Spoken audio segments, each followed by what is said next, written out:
Guys, welcome back to another creative finance video in the series. Pace. Boom. Here we go, answering questions. We've had so many comments over all these videos that we've done. Pace has spent so much time with us here on the channel. Thank you again, Pace. It's been amazing.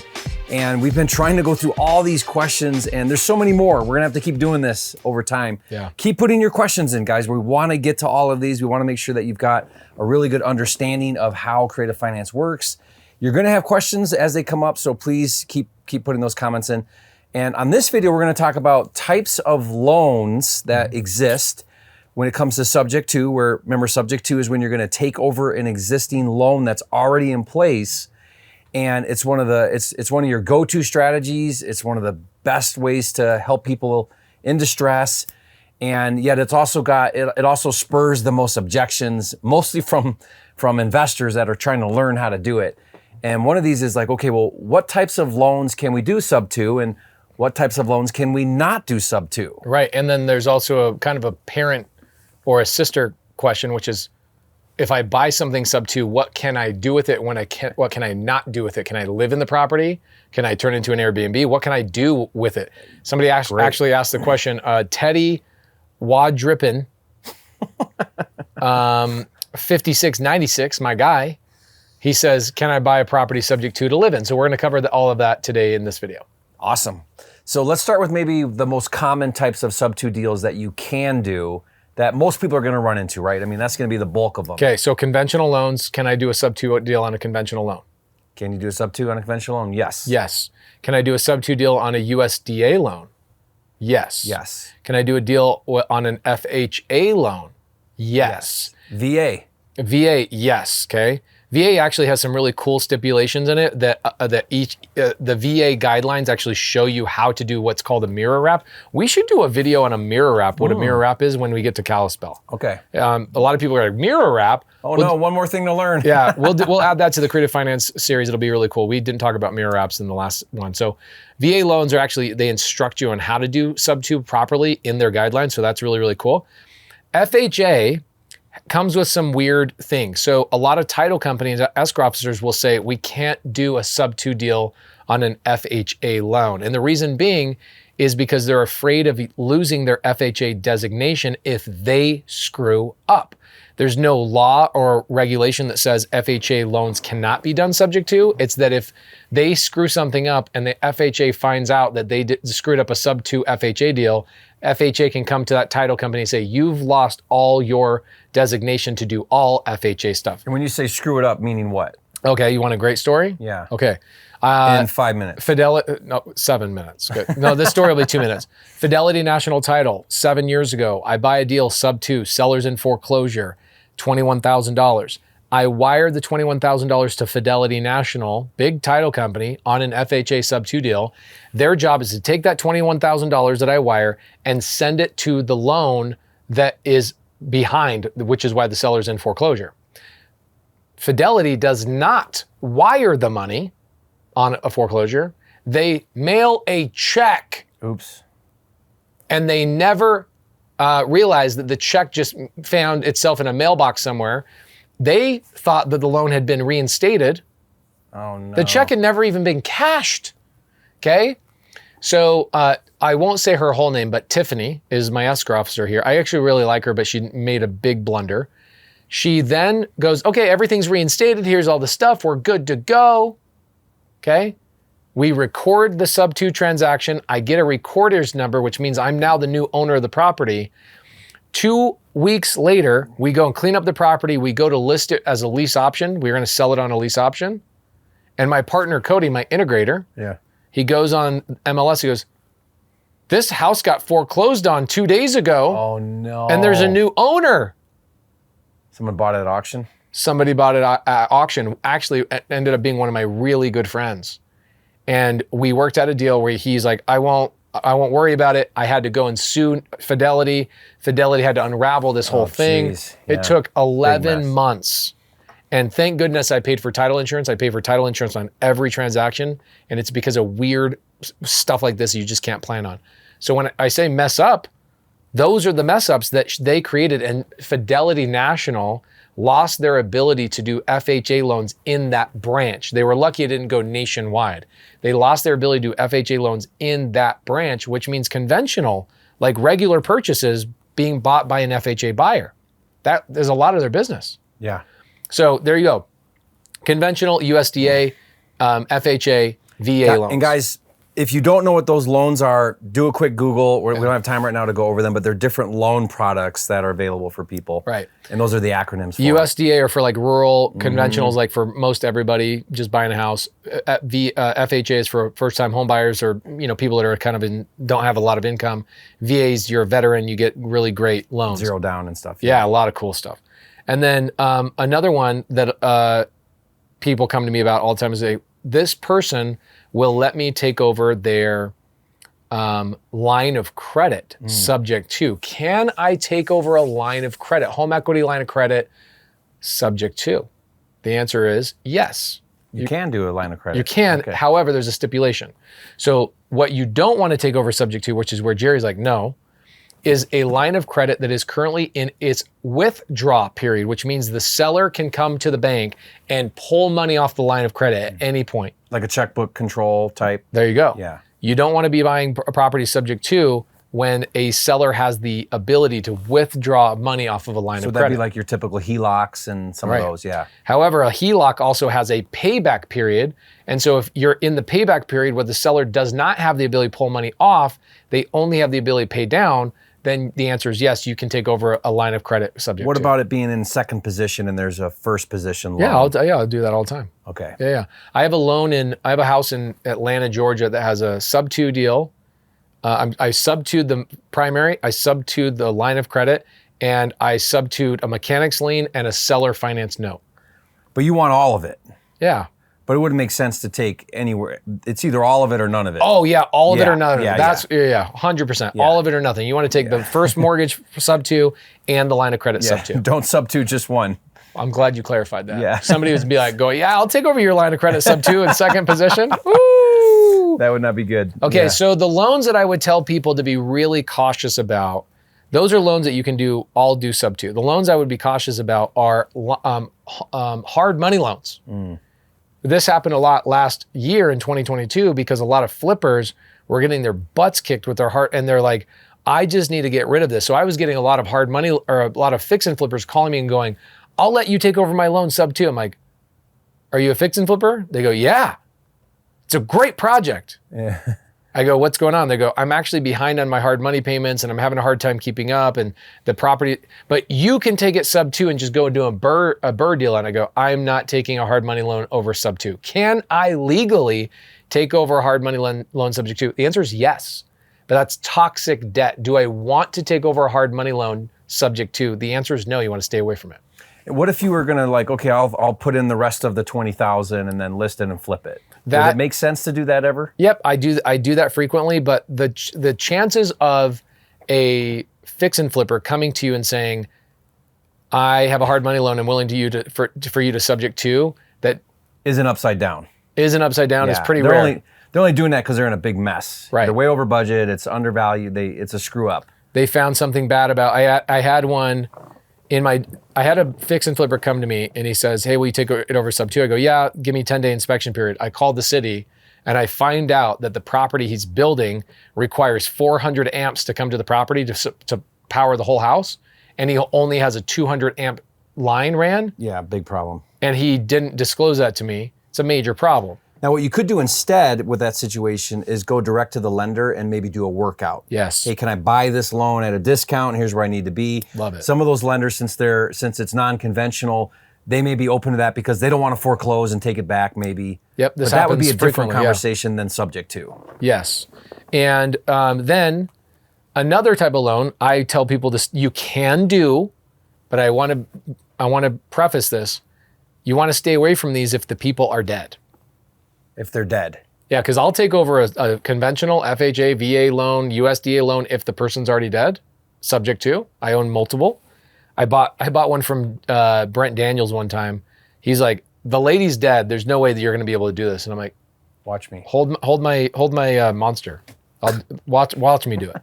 So I'll buy those when somebody's passed away, but the one loan I won't buy when somebody's passed away is a reverse mortgage. And the reason being is because a reverse mortgage was originally originated so that the borrower, the person who owns the house, receives money from the bank until they basically pass away or until that money runs out. And then the bank is waiting for that person to pass away so that they can get the house sold and get all their money back. They're waiting for that person to pass away. So I've done a lot of reverse mortgages subject to, but the seller's still alive, okay? Or I plan on flipping the property as a retail property. So I buy it subject to, I take it retail, I flip it, and I'm out of it. So it's short term. Short term. Yeah, yeah. And you want to be aware of those reverse mortgages. I was just reading an article that said they're like big time on the rise right now because baby boomers are getting older. They're starting to do so reverse mortgage means you're basically borrowing against the equity. So the bank's giving you a check every month and it's stacking up. So you want to be careful about those loans. Yeah, you want to be careful about those loans. Now, can I take over an IRS lien subject to? Can I take over a mechanics lien subject to? The answer is yes. I own multiple properties that have IRS liens on them from the seller previously. Now, these are advanced, right? So the first ones on my hand, the conventional, USDA, VA, FHA, lines of credit, not a lot to worry about with these, okay? The line of credit, you just got to make sure you're buying at the right period of time and you're buying both the first and the second. Those ones don't have a lot of stuff. Hard money, Subto, you got to know what's going on there. What's the scoop with the flipper, right? The reverse mortgage, you got to know what the heck is going on there. They better be short term. If you're getting in, you better be getting out quick. Yeah, it's like a hot potato. Okay, and the other one that you got to be really careful about is with like IRS debt and those types of things, is you got to plan in your budget of what if this lien never falls off? What if I can never negotiate this lien? Am I okay with this lien being on here? I'll give you a good example. I bought a property, this is probably 6 years ago. Seller, husband and wife are getting divorced, and the wife had to quit claim deed to the husband and let her ownership go off, and the husband goes, the house is now too big for me, but it's in distress and I can't sell it. I'll sell it to you subject to. Well, guess what? He ends up having air conditioning, mechanics liens on the property. He ended up having a judgment from a personal friend of his that he borrowed money from. The guy's life was a mess. But I looked at these liens and I go, if I can never negotiate these, does the property still make money? Yeah, add it all up, is it still a deal? Does it still make sense? And the answer is yes, it was a deal. And then you probably went and renegotiated all those junior liens anyway. We renegotiated the personal loan. The air conditioning company was like, no, we're not, no. But the personal loan is a buddy of his, he owed 30 grand to, and we gave him like $11,000 and he was like happy with the $11,000. So I did a similar deal like that where rather than take over subject to, I went direct to the lender. It was a small lender, and I bought the note at a discount because he wanted to dump it. So I bought the note at a discount, so it was already a deal, and then it had a mess. It had like 4 or 5, just like you said, all these liens on there. And then what I did is a conversation I had with those junior lien holders is I said, look, I bought the loan, and I think I'm going to foreclose, which means if I do, you all get wiped out. Yeah. So here's 10 cents on the dollar or get zero on the dollar. Which one do you want? And they all took the 10 cents on the dollar. You bought the negotiating position to negotiate against all of them. So smart. Because if I would have done subject to, then now the existing loan stays in place. You're taking responsibility of everything. Yeah, which means I'm taking responsibility. Whereas if I bought the note and I'm the lender, I now have the right to foreclose because it's non-performing. Yeah, they call that sub 3. Sub 3. I just made that up, but that sounds freaking awesome. Yeah, it's understanding how that would work and knowing that, hey, buying this note would be better than taking it over subject to. Yeah, and then because the lender with the note that you bought probably doesn't feel like going back and negotiating. That's not what they do for a living. Or waiting to foreclose. Right. They're like, we don't want to go through foreclosure, wait it out. But you're like, I'll go through foreclosure and wipe out all this stuff. And they don't know how to negotiate, so you go and do all the work and you get all the upside of the value brought to the table. Just like anything, you're adding value in some way or another to make the deal better. Now, so those are the main types of loans and liens and all that kind of stuff. I've still to this day never seen a type of lien I would not be willing to take over subject to, as long as the numbers work. Yeah. So what can I not do with a property once I own it? Nothing. Primary residence? You can have primary residence. Can you sell it on a wrap? Yes. The one thing you got to be careful of when you buy any of these things subject to and you sell on a wrap, the terms you give your wrap buyer have to match or be better than the terms that you have underlying. Good example. Let's say a seller sells their property to me subject to, but they say, I want a 10-year balloon. I want my loan paid off in 10 years. I can go and sell it on seller finance or on a wrap to my buyer, my wrap buyer, but I have to give that buyer 10-year balloon or a 9-year balloon or an 8-year balloon. They have to pay it off faster than what I have to pay my debt off for. A lot of people, I've seen this so dumb, they'll take over a 10-year balloon and forget to give their buyer the same balloon. So the buyer in their mind thinks they have 30 years, but you have a ticking time bomb in the underlying debt. So you got to be careful of those things. But you can do anything you want with a property you own. You could turn it into a Padsplit. Have you met Padsplit yet? I've seen you putting content out about it. Yeah, you're really excited about it. So yeah. cool. It's such a cool model. Way to leverage the rooms and the space. Yeah, it's so really smart. Cool. So I think in the Airbnb world, I think Airbnb, can you do Airbnb with creative finance deals? Yes, you own the property. Yeah. I think Padsplit is going to take over where a lot of people are excited about Airbnb and the glamour that comes with Airbnb. I think Padsplit comes in and solves the affordability crisis in America, and there's no ability for legislation or zoning to prohibit it. Because it's by room and more affordable? It's by room and more affordable. And what it is that Padsplit has a lease, a master lease with me. Okay, so they're renting my property from me. And then what they do is they have ownership shares in the lease. So it's not technically a rent by room thing. So they've bypassed all the legalities. So it's a long-term. Yeah. Oh, genius. So smart. It's so smart. Yeah, so it'll take them a while to close that loophole. It'll take a while, and they'll find another loophole, which is great. You got to love the strategy. I help my students real quick. I know we're out of time, but it was an FHA and it was a duplex. FHA will do a duplex, right? Mm-hmm. All the way up to 4. All the way up to 4. So that's the thing. It was under 4, and they tried to do a subject to, and the seller just wouldn't do it. And so I said to them, what do you want to do with this? And they wanted to house hack, live on one side, rent the other. I'm like, okay, you can, if you qualify, you can assume that FHA loan. Yes. Because FHA and VA will let you assume loans. Now it's not ideal because for investors anyway, because it has to be primary residence is their rule. Yeah. But he house hacked. He qualified, assumed, took over that 3% interest rate when rates are at 7. And was able to just take over the existing loan and then rent it out the other side. So again, it's just kind of thinking outside the box on some of these ways. What can you do? Assumptions are great. I don't do them because I think assumptions are good, especially for that. But because none of the properties I'm buying are primary residence, it's really hard for me to do assumptions. Yeah. But think about it. If he would have done a straight purchase, he'd be buying in at new interest rates. Plus have to put probably a larger percent down. Yeah, you'd have to go through a lot more crap, more appraisal issues, all sorts of stuff. But they've already issued the loan. You're assuming there's less steps involved. It's great. Yeah, this was a great video. Hope you guys that are looking at subject to, at least it gives you, a lot of people they may not be thinking, should I look at what kind of loan this is? You need to understand what kind of loan that you're gonna take over, right? So this is kind of a great video to help with that. Yeah. Guys, if you want to learn creative financing at a whole new level, go to paceandjerry.com.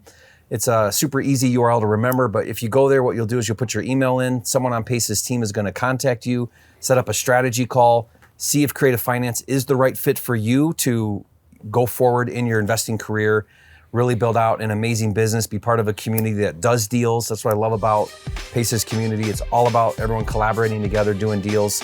Really amazing. And thank you, Pace, for all of these videos. We're going to keep doing this, guys. As long as Pace will sit down with me, we're going to keep putting videos in this series. I get to hang out with my hero all day long. This is freaking great. It's fun. Love doing this, Pace. Really appreciate you so much.